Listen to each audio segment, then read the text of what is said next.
유월절을 지키는 이스라엘 백성들, 남유다와 전체 이스라엘 백성들의 그 심령, 삶 가운데에 구원의 감격, 예배 감격이 회복되어야 됨을 계속해서 살펴보고 있습니다. 성전을 청결하게 하고 다 한 이후에 유월절을 지키는데 두 번째 유월절, 그러니까 하나님께서 말씀하여 주신 첫째 달 14일에 드리는 유월절이 제대로 지켜지지 않음에 하나님께서 약속하신 대로 두 번째 유월절, 둘째 달 14일에 예배하는 유월절을 지키는 모습을 오늘 우리가 말씀을 통하여 읽었습니다.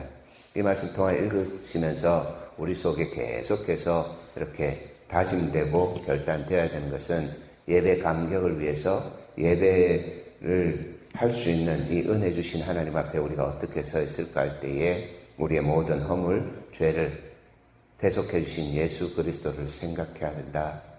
예배하러 나올 때에 또한 일상의 예배 자리에서 예수를 생각하고 바라보는 믿음의 삶을 살아가면서 용서받은 삶, 하나님께서 우리를 어떻게 사랑하여 주셨는지에 대한 그 신앙 고백과 함께 예수 앞에선 우리가 다시금 정결하여 되어진다라고 하는 결단 속에서 우리 속에 있는 것 하나하나 찾아보고 버리면서 하나님 앞에 성결하게 사는 삶을 살 때에 우리가 구원의 감격, 예배 감격을 누릴 수 있음을 말씀하고 있습니다. 오늘 우리가 읽었던 이 말씀이 그러한 과정들, 그러한 모습들을 순차적으로 다시 한번 확인하게 하는데 첫 번째 모습은 예루살렘에 있는 제단과 향단들을 모두 제거하였다는 겁니다. 예루살렘에 있는 제단과 향단, 이것은 아하스가 우상 섬기기 위해서 만들어 놓았던 겁니다. 조금만 더 앞으로 가보면 북이스라엘이 그렇게 주장하고 섬겼던 발과 아세라, 단과 베델에 세워놓던 금송아지, 그것들 섬기기 위해서 만들어 놓았던 것 다 제거하였다는 모습을 우리에게 가르쳐주면서 예배 감격, 구원의 감격을 누리는 사람은 이런 우리 속에 있는 헛된 것, 은혜 보좌 앞에 나올 때에 다 제거해야 한다라고 하는 것을 깨닫게 합니다.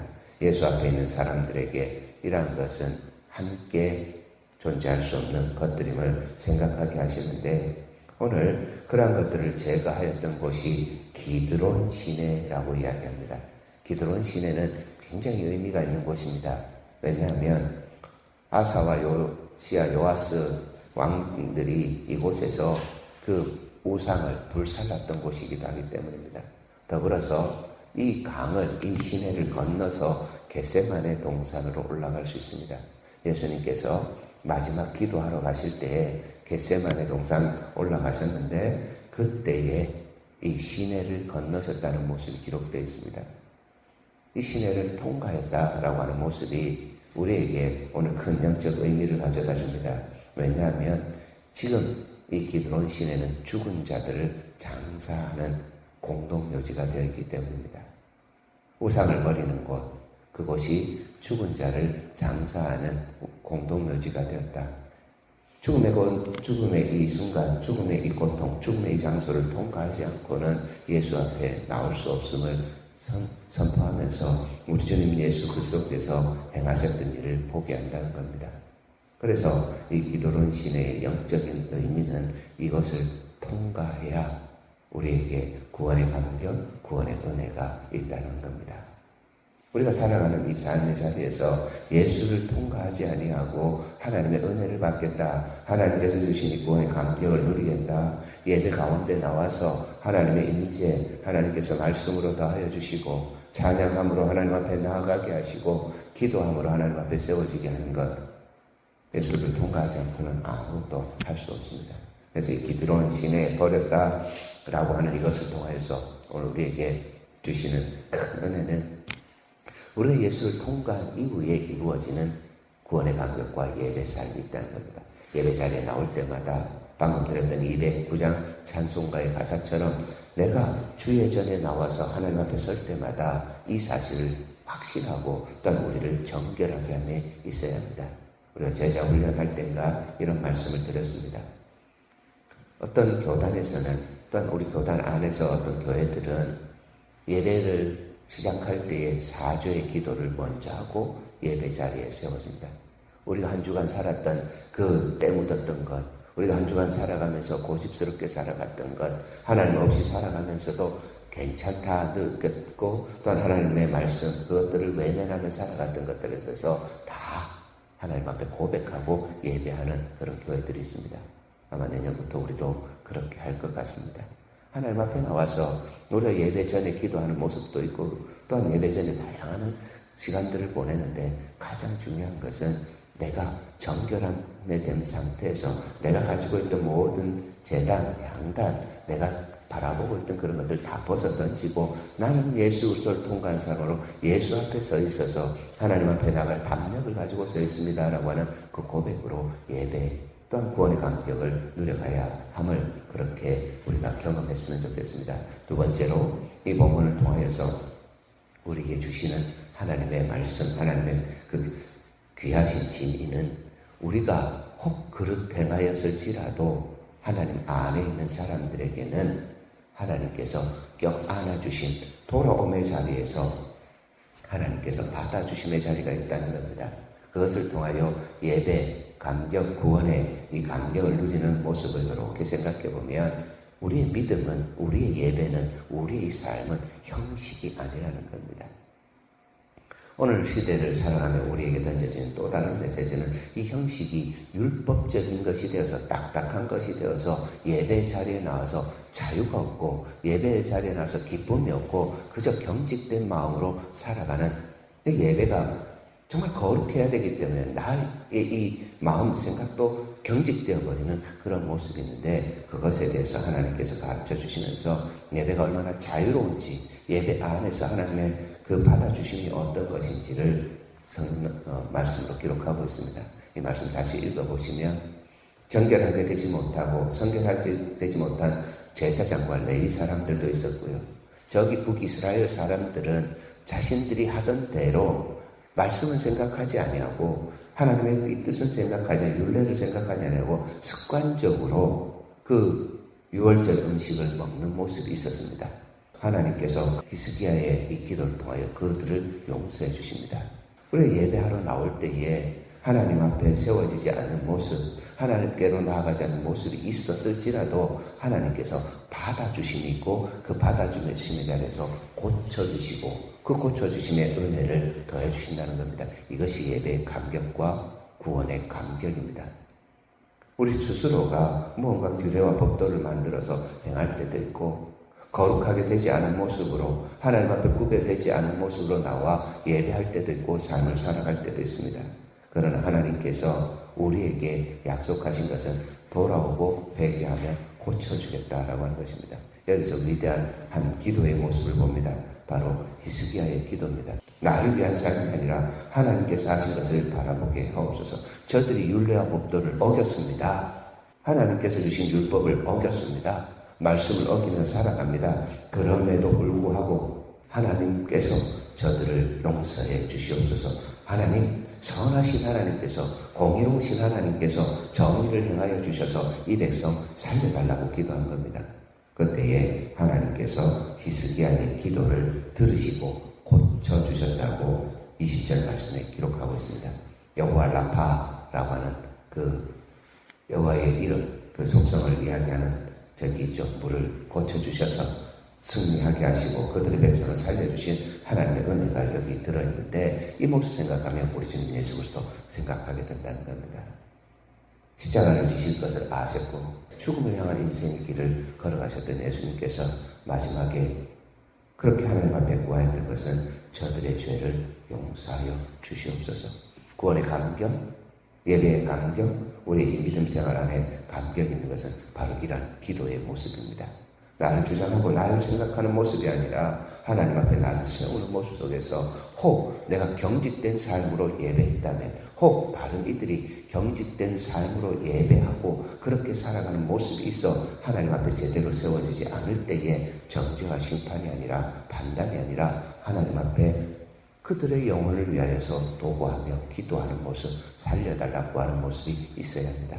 그러면서 또 다른 하나를 생각하게 하는 것은, 우리의 이 믿음 속에서 유월절이라는 것과 무교절은 하나로 이렇게 연결되어 있습니다.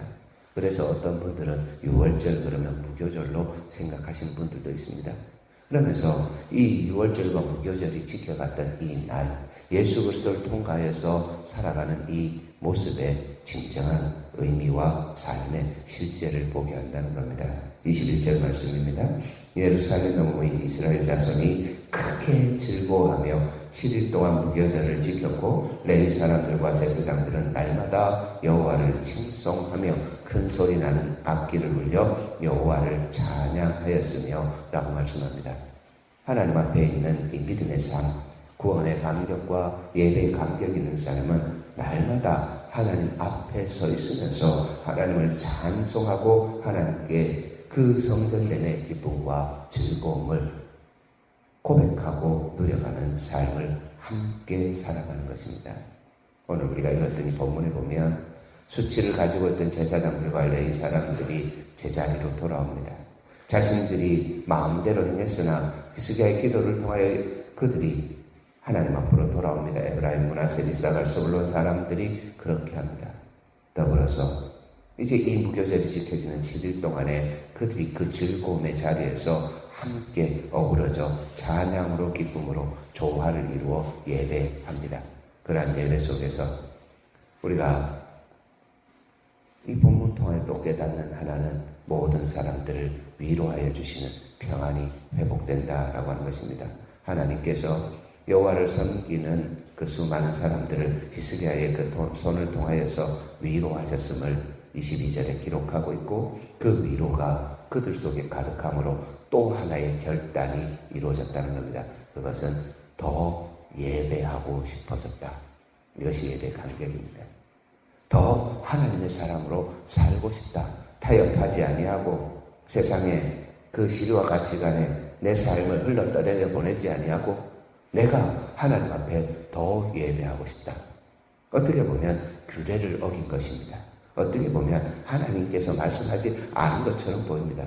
그러나 오늘 우리의 삶의 모습을 보면 하나님께서 복음이라고 하는 건 예수라고 하는 이 큰 우리의 삶의 도리요 대제사장이신 예수를 바라보게 하시면서 삶이 매일매일의 삶이 예배해야 된다는 것을 가르쳐주고 있습니다. 이스라엘 백성들이 다시 7일 동안 지키기로 했습니다. 예배를 하기로 했습니다. 하나님 앞에 나와 제사하기로 했습니다.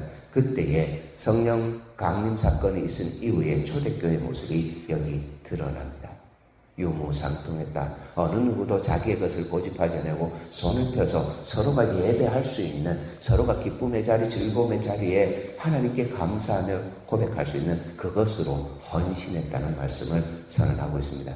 말씀의 결론입니다. 오늘 이 말씀 보면서 우리의 예배, 우리의 이 구원받은 우리의 삶이 어떠해야 되는지 다시 한번 우리 속에 정리하셨으면 좋겠습니다.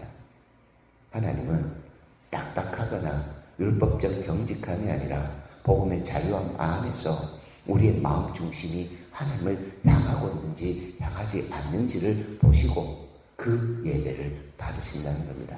그런 예배를 우리가 하나님 앞에 행할 때에 일상의 예배가 되어질 때에 각자의 예배의 회복뿐만 아니라 우리 모두의 회복을 위하여서 기다려주고 또한 그 기다림 속에서 도구하면서 하나님께서 허락하여 주신 이 구원의 감격과 예배 감격을 모두가 누릴 수 있도록 우리 서로를 바라보아야 합니다. 마지막으로 그런 모습 속에서 우리가 하나님으로 받던 위로와 평안을 나누어주면서 내 속에 있는 감사가 전해지게 하고 이 감사가 전해짐으로 우리 모두가 더 예배하고 싶고 더 구원의 감격을 누리고 싶다라고 하는 이 신앙의 고백을 하는 삶으로 나의 손을 펴서 우리 모두에게 성경 말씀이 기록된 대로 온 유다 백성들 또한 제사장들, 레위 사람들, 이스라엘에서 온 모든 회중들, 이스라엘 땅에서 나온 모든 나그네들, 유다에 사는 모든 나그네들이 다 즐거워하고 이 기쁨과 즐거움이 솔로몬 때부터 없었다라고 하는 것을 통해서 회복의 놀라운 은혜를 우리 모두가 모두가 나누며 서로가 축복하고 하나님께서 임재하시고 하나님께서 함께하시며 성령 내주를 통하여 누려가는 이 영생의 삶을 함께 누려가는 복된 도구, 복된 교제, 복된 섬김 있는 삶을 살아내야 할 것입니다. 저 여러분의 삶이 그러해서 나에게 허락하신 이 구원의 감격, 나에게 주신 이 예배의 기쁨이 전철 흘러넘쳐 우리 공동체 길교회 뿐만 아니라 이 지역사회 열방까지 하나님의 나라, 하나님께 예배하는 백성, 하나님의 처소에 이르러 하나님의 임재가 우리 가운데 맺히는 복된 인생 사시기를 예수님의 이름으로 축원드립니다.